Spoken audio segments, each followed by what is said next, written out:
Welcome to the Voice Coach Podcast, here for all your speaking voice training and guidance. My name is Nick Redman and I am offering you all sorts of nuggets of wisdom on how to keep your voice in good working order and a true representation of who you are. So if you're a podcaster, presenter, actor, speaker or voiceover artist or a general voice geek, you're in good hands. Shall we get started?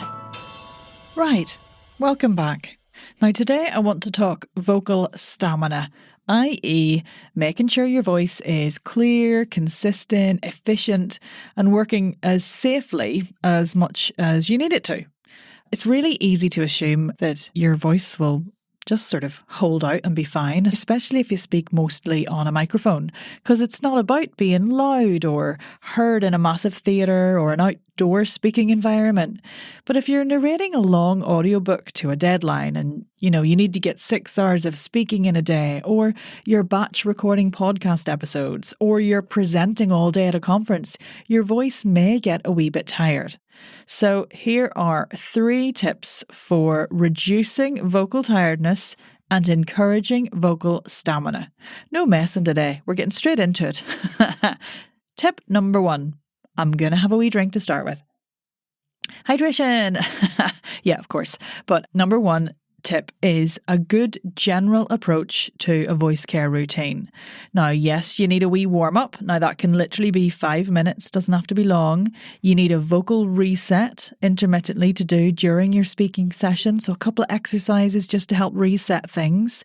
And you may want to try a vocal cool down as well when you're finished as part of your voice care routine. But your voice care routine also, needs to make time for vocal rest, for example. So 5 minutes of every hour. Just don't speak at all. Just shush. Give it a nice rest. And you should also be looking after yourself generally too. Voice care is a completely holistic, aka mind, body and voice are all connected. So if you're shattered and run down generally, your voice is going to suffer. If you're stressed, anxious and holding a lot of physical tension in the body and the mind, then you're going to find speaking a lot harder. Similarly, if you're not looking after your body with decent grub and a wee bit of exercise, get those steps in, and hydrating well, drink. You're going to find your voice isn't as happy as it could be. So check the diet, check the lifestyle. End of TED Talk. Right, point number 2 is don't get stuck in that well-trodden myth that you need to be taking big breaths all the time. It's not like take a big breath and away you go. Speaking doesn't need that much air.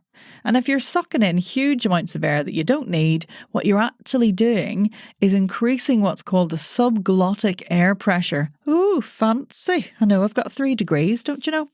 But that's basically the pressure from the air that you take into your lungs as it comes and pushes up underneath the vocal folds. Because all the air wants to do when it gets in the lungs is get out. It doesn't really care what you're going to do with it. It's just pressure. It needs to come out again. And if there's too much subglottic air pressure, i.e. you've taken a big old chest full of air that you really don't need, what you're doing is your wee vocal folds above that airflow have to work really hard to vibrate and regulate the airflow to create voice, which causes unnecessary tension in the vocal folds and in and around the laryngeal area. And also like the chest and the shoulders and things, you're essentially making speaking harder than it needs to be because the vocal folds are having to work harder than they really want to. So reflect on whether you're a big breath before speaking person. And if so, try to change the approach to breathing out first, just letting it all go, and then release your belly and just let the lungs refill as much as the body thinks it needs to for the next thought that you're speaking. Just see if that feels any nicer on the old folds, as it were. And tip 3, let it go. And by it, I mean tension. So the one thing that's going to make speaking harder for you than it needs to be or harder than might feel comfortable is tension in the body, the breath, the articulators. Like we need some tension to keep us upright and we need some tension to help us form words and all that kind of thing. Some tension is positive and necessary, but a lot of it is excess tension that we don't need. and it gets in the way of our vocal freedom and our breath freedom. So when you're warming up, you need to be stretching and releasing tension in the articulators and in the body itself. You need to really be thinking about your alignment as well, so your posture on the microphone and making sure that's efficient, thinking long and wide in the body, keeping it dynamic and fluid so that your muscles can release as much as possible, and allow that tummy to release on the in-breath, allow the ribs to move on the in-breath, and allow the voice to do what it needs to do freely. So release some tension. And those are your 3 tips. Well, that was quick, wasn't it? Just a recap, you need a good voice care routine with a warm-up, cool-down, resets, sure, decent diet and lifestyle. Check in on the stress, check in on the anxiety. What can you do just to bring yourself back down a wee bit?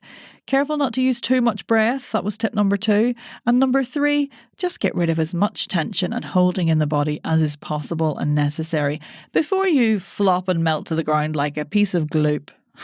Piece of gloop. That's not the sentence I thought was going to come out there. But you know what? Let's go with it. It might feel like a lot to think about. So remember, the Vocal Empowerment Programme is open for booking until 9 p.m. UK time this evening. Basically, that's my 6-week online, live, interactive, brilliant course, which helps you with all this stuff. It helps you get to know your voice, guides you through the process of understanding your voice and how it works. It equips you with all the exercises you could possibly need to work on the alignment and the breath and release of tension and vocal variety and delivery and clarity and articulation and all that brilliant stuff that you need in your prep routine. And it has guest expert Kate Cocker to share tips for setting good habits after the course so that you do the stuff that you're learning. It's perfect. It's perfect. And if you're in the zone to work on your voice, which, you know, if you're listening to this podcast, I assume you are, congratulations, then you must do it. End of TED Talk 2.